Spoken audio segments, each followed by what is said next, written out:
kuyobore. Wowe Imana yabitse muri wowe ubushobozi bwo kubasha kujera ibikurimo, ukaza uje gutanga umusaruro utaje kugorana, utaje ngo ntibari babimbwiye. Muri wowe Imana yabitsemo ububasha bwo kumenya ibihe, ukamenya guhunika. Imana ifashe. Ariko uyu munsi ndafata ibisambo. Ntihagira abantu bagenda none bakonje hanze harashyushye. Sibyo? Pastor uze kunyihanganira, iminota mwamaye ndayubahiriza. Ngiye gukoreshamo mike, nimara gukoreshamo mike, hari ibintu tugiye guca hano. Tugiye gucamo akamenyero k'ubunyedini. Tugiye kubaka ubwami bw'Imana mu izina rya Yesu. Ndaza kubabwira ibintu byubaka ubwami bw'Imana. Ubwami bw'Imana kugira ngo bube bwuzuye, umuntu agombye kuba yubakitse mu buryo butatu: mu mubiri, mu mwuka no mu bugingo. Ibyo bicupa ari bitatu, bibiri bikorera mu mubiri. Imana ishimwe. Ntaza kujya kure y'intego yanjye nateguye. Imana yampaye intego ivuga ngo kubaka ubushobozi mu isi y'umwuka. Kubaka iki? Building the capacity mu isi y'umwuka, spiritual world. Hallelujah. Abarokore benshi bubatse ubushobozi mu isi y'idini, bubaka ubushobozi mu isi y'ubwoko n'imiryango, bubaka ubushobozi mu nshuti n'abavandimwe, bubaka ubushobozi mu kubyina, bubaka ubushobozi mu kubwiriza.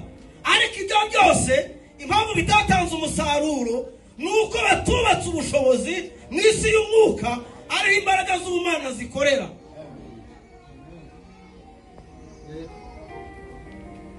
Amen. Haleluya. Haleluya. Cyubaha Imana igumugisha nagukunze. Nimero ndaza kuyitwara. Ibyuma byacomokotse nabo baracomokoka kuko bacometse ku byuma. Imana igenda izana ibipimo. Serious, reka mbabwire. Dufite ibihamya by'ubumana. Ntabwo ndi mukuru cyane mu gakiza. Uyu mwaka ni wa 32. Nabatijwe 95 kandi nari mukuru. Yesu nashimwe. Amen. Yesu nashimwe. Haleluya. Yesu nashimwe. Amen. Ariko mu bihe twakijijwe, twabonye imbaraga z'ubumana atari imbaraga z'umuziki. Umuziki si mubi, mutanyumva nabi. Twakubise ingoma. Reka mikrofone se n'ubanyiretse gato ariko ntacyo kugira ngo banyumve. Reka nyikoreshe. Nabaye ahantu mu bapadiri batuza gusenga Imana y'abarokore. Twuzuye umwuka n'amashyi tukayakoma. Twajyaga mu bathroom ukajya mukabyina korasi, ukoma amashyi udahuza ibiganza, ikiya kikamanuka, ukuzura umwuka wera, ukavuga mu ndimi, ukajya mu isi y'abapagani, ukagira itandukaniro n'abapagani.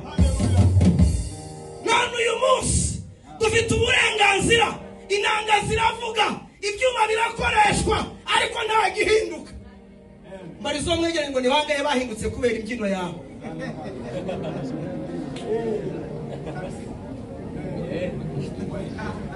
Ntabwo ndi butinde muhumure.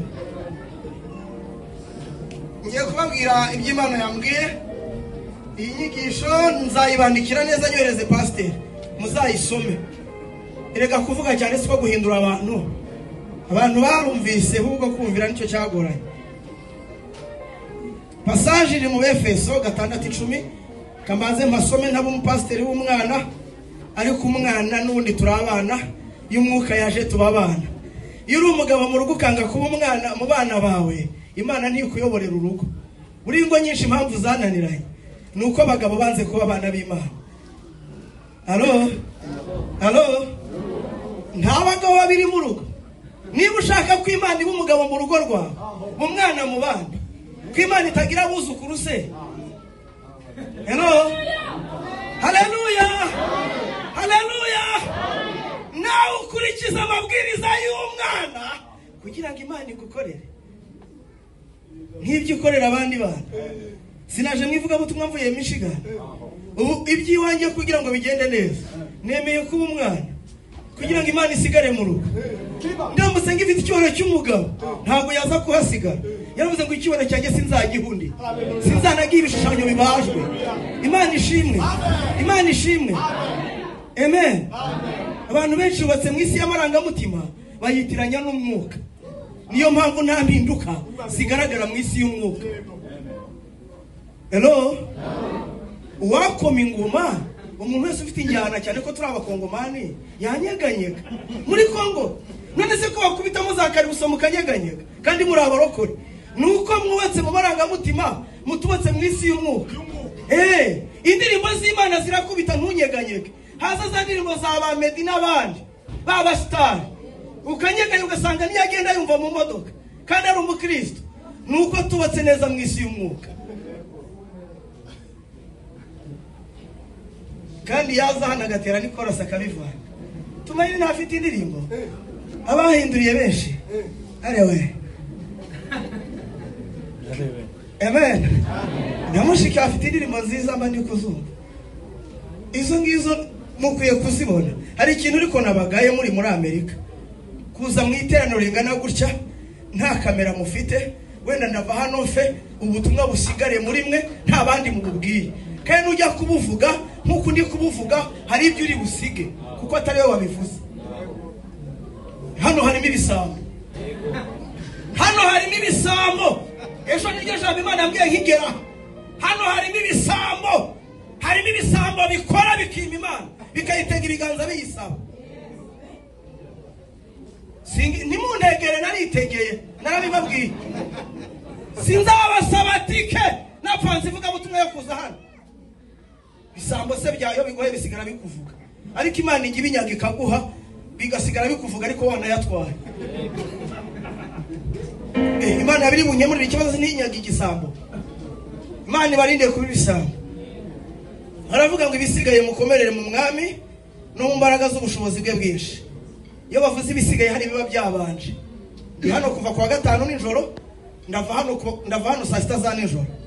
Bivuze ngo hari ibyabanje, hari ibisigaye, hari n'ibiri buze. Yesu nashimwe. Bivuze ngo hari ibyo twavuze kuwa gatanu tugeze aha, hari ibyo twavuze nijoro, ejo kumanywa, hari ibyo twavuze nijoro tugeze ku bisigaye kugira ngo dutuze igipindi cyacu dutahe.